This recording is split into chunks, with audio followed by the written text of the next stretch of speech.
Assalamualaikum warahmatullahi wabarakatuh.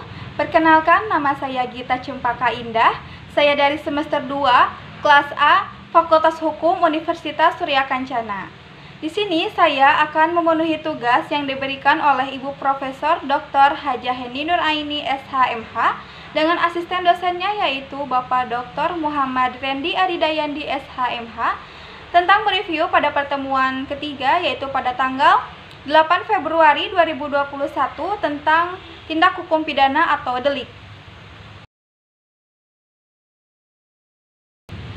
Tindak pidana atau strafbar fight atau delik, istilah tindak pidana lebih banyak dipergunakan dibandingkan misalnya perbuatan pidana, peristiwa pidana, pelanggaran pidana, dan lain sebagainya.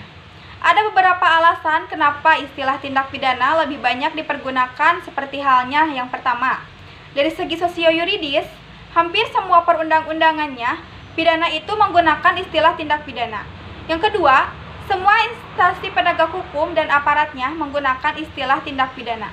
Yang ketiga, para mahasiswa mengikuti tradisi dan kebiasaan menggunakan istilah tindak pidana dibandingkan perbuatan pidana.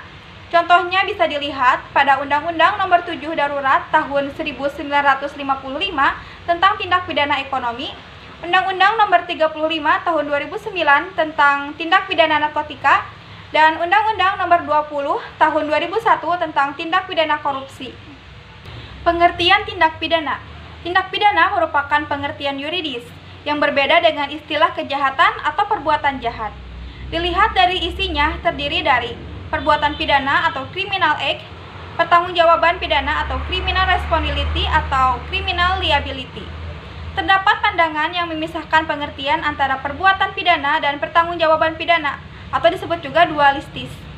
Pandangan yang menyatukan pengertian pidana dan pertanggungjawaban pidana disebut monistis. Pada akhirnya, baik itu dualistis maupun itu monitis mempunyai tujuan yang sama yaitu pidana. Unsur-unsur tindak pidana, yaitu ada dua unsur, yaitu unsur objektif dan unsur subjektif. Unsur objektif yaitu unsur yang terdapat di luar diri pelaku tindak pidana, yaitu diantaranya ada perbuatan atau kelakuan, akibat yang menjadi syarat mutlak dari delik, unsur melawan hukum, unsur lain yang menentukan sifat tindak pidana, unsur yang memberatkan, dan unsur tambahan yang menentukan tindak pidana.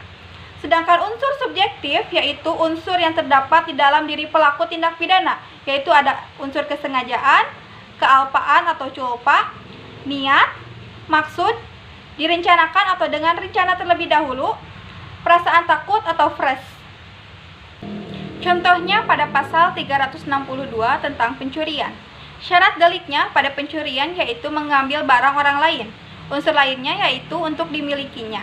Contoh melanggar kesusilaan. Dan pasal 338 tentang kejahatan terhadap nyawa. Syarat deliknya yaitu merampas nyawa orang lain. Dan juga ada unsur yang memberatkan yaitu diantaranya ada orang yang tahu hukum, orang pejabat, dan orang yang lebih dari sekali melakukan tindak pidana. Tindak pidana juga mempunyai pengertian yang luas terdiri dari bagian delik.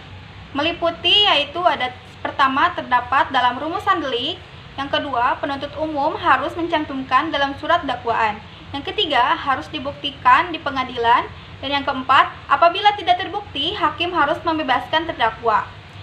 Yaitu yang B elemen atau unsur delik meliputi yang pertama, tidak terdapat dalam rumusan delik. Yang kedua, hal yang dapat dipertanggungjawabkan sesuatu tindakan atau sesuatu akibat terhadap pelakunya, terhadap akibat yang ditimbulkannya, dan hal dapat disalahkannya berdasarkan unsur kesengajaan atau kealpaan.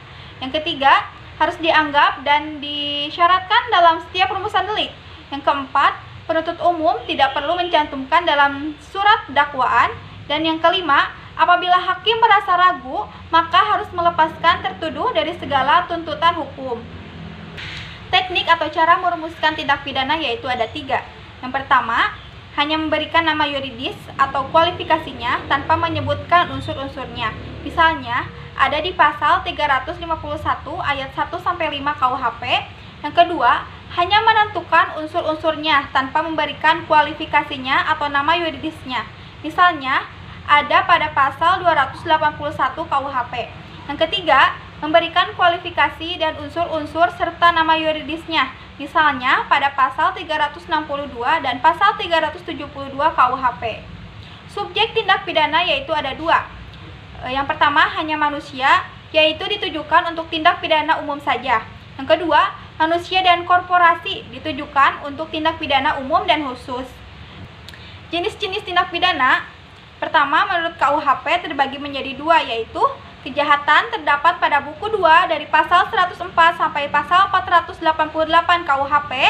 Pelanggaran terdapat pada buku 3 dari pasal 489 sampai pasal 569 KUHP. Perbedaan kejahatan dan pelanggaran didasarkan pada penilaian kuantitatif, yaitu kejahatan sanksinya lebih berat dibandingkan dengan sanksi pelanggaran.